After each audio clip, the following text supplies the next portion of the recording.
هكلمكم النهارده عن اكتر عربيه انا متحمس لها في 2025 واللي اعلنوا عنها رسميا في المؤتمر الاسبوع اللي فات، وهي شاومي YU7، العربيه الاس يو في الجديده من شاومي. هنتكلم من اول التصميم للاداء للذكاء الاصطناعي للتسعير والمنافسه الشرسه والقويه والمباشره مع تسلا موديل واي.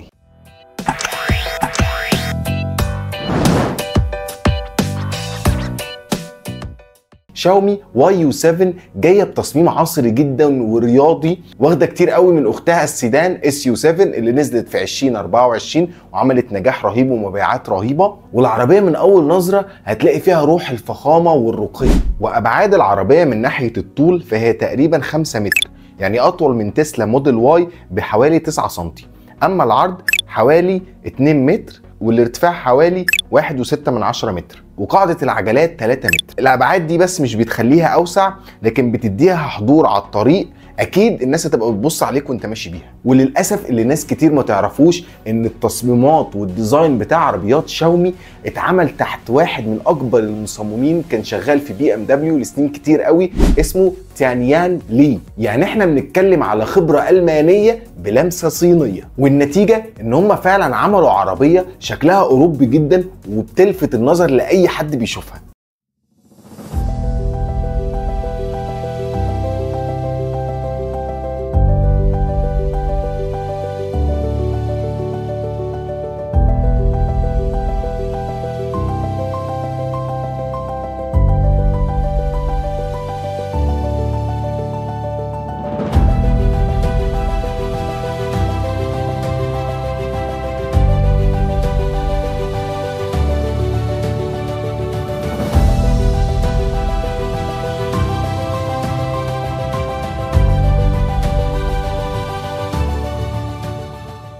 تعالوا بقى نروح للانتيريور المبهر في العربيه. العربيه معموله من جلد النبات الطبيعي الناعم، بيدي احساس الرفاهيه. الكراسي الاماميه طبعا فيها مساج اللي بيوصل ل10 نقط، حاجات كده بنشوفها في العربيات الغاليه بس. وكمان الكراسي فيها وضعيه الزيرو جرافيتي اللي بتخلي الكرسي يفتح لحد زاويه 123، ده الكرسي بتاع السواق. اما الكراسي اللي ورا كمان بتوصل لزاويه 135 درجه، يعني الراحه هنا للسواق والناس اللي قاعده ورا. وفي طبعا شاشه تاتش عند التكييف مقاسها 6.7 بوصه، دي بتتحكم فيها في التكييف، في الميوزك مثلا اللي شغاله، وزي عربيات تسلا موديل واي وموديل 3. والعربيه كمان فيها نظام الصوت المحيطي اللي بيسموه شاومي اكوستكس برو، واللي بيوزع الصوت حسب عدد الركاب ومكانهم جوه العربيه فين. ودي تكنولوجيا طبعا بنشوفها في العربيات اللي سعرها اضعاف الاضعاف دي. العربيه دي مش بس ذكيه، احنا نقدر نقول عن العربيه انها عبقريه. العربيه فيها شاشه بانوراميه سموها ميني LED بطول 1.1 متر. انت متخيل؟ يعني بطول التابلو كله. ودي اللي هتلاقي فيها معلومات كتير قوي عن العدادات والشاشه الترفيهيه والمساعد الذكي. تفكرني بنفس الشاشه اللي في الافاتار 12 او افاتار 12، ما اعرفش بتتنطق ازاي، بيقولوا لنا ازاي بتتنطق، نفس الفكره بالظبط. شكلها رهيب الصراحه. العربيه كمان فيها معالج سناب دراجون 8 الجينيريشن الثالث، اسرع من معالجات لابتوبات كتير. يعني متهيألي انا لو عملت مونتاج على العربيه هيبقى اسرع من اللابتوب اللي عندي. نظام التشغيل بتاع العربيه والعربيه كلها بتقوم في خلال 1.35 ثانيه، يعني مفيش تحميل، مفيش انتظار، مفيش هتقعد تستنى اي حاجه. وطبعا العربيه بتدعم OTA اوفر ذا اير اللي هو الابديت، يعني في اقل من 15 دقيقه. دي برضو من الحاجات الجامده اللي اعلنوها في المؤتمر.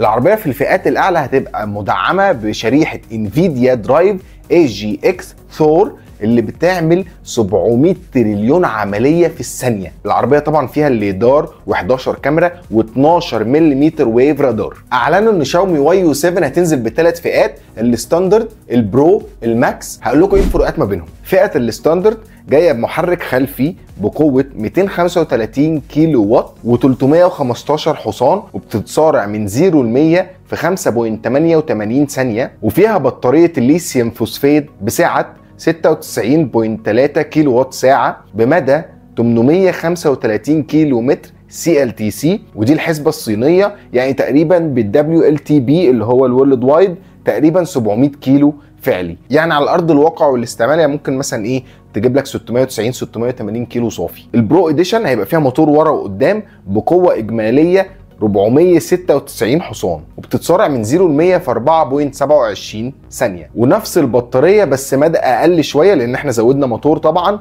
فبالحسبه الصينيه 770 كيلو متر. الفئه الاخيره الماكس اديشن، ودي بيوصل قوتها ل 690 حصان، وبتتسارع من 0 ل 100 في 3.23 ثانيه، وبطاريه NCM او نيكل كروم بسعه 101.7 كيلو وات ساعه، وبمدى 760 كيلو متر. واعلنوا كمان ان انت تقدر تشحن العربيه بقوه 500 كيلو وات، يعني تقدر تشحن 620 كيلو متر في حوالي 15 دقيقة. يعني الموضوع هيبقى بسيط قوي، يا دوبك ايه، تطلب بس القهوة وترجع تلاقي العربية شحنت. وعايز اقول لكم كمان ان العربية جاية بتعلي في موضوع الامان، يعني ما سابوش اي حاجة للظروف. الهيكل بتاع العربية مكون من الفولاذ والالومنيوم علشان يبقى خفيف وفي نفس الوقت قوي. وقالوا كمان ان غطا البطارية مقاوم للرصاص، يعني انت لو ركب العربية وحد ضرب عليك نار مش هيحصل على البطارية حاجة، بس مش عارف انت هيحصل لك حاجة ولا لا. وقالوا ان هم هيبتدوا البري اوردر للعربية من اول يوليو 2025، الكلام ده في الصين طبعا. والسعر المتوقع للعربيه 330 الف يوان،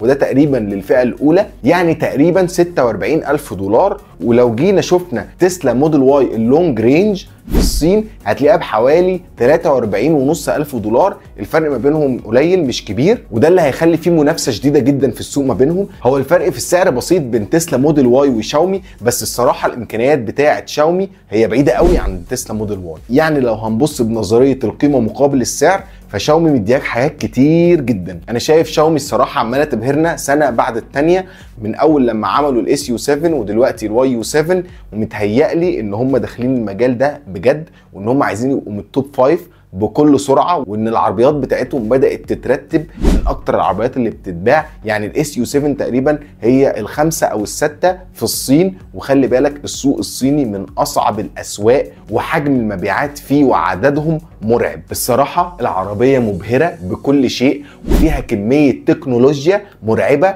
يعني اصلا الواحد عشان يركب العربيه محتاج يقعد يذاكر علشان يركب العربيه ويستخدم الاوبشنز اللي فيها ويبقى عارف فيها كل حاجه. انت قول لي ايه رايك في العربيه، وهل تتمنى تجيبها ولا لا؟ انا عن نفسي اتمنى اجيبها. كان معاكم محمد الصاوي، واحنا هنا في اينوكس بنتكلم على اي حاجه ليها علاقه بالتكنولوجي عشان احنا بنحبها قوي، واشوفكم فيديوهات جديده ان شاء الله.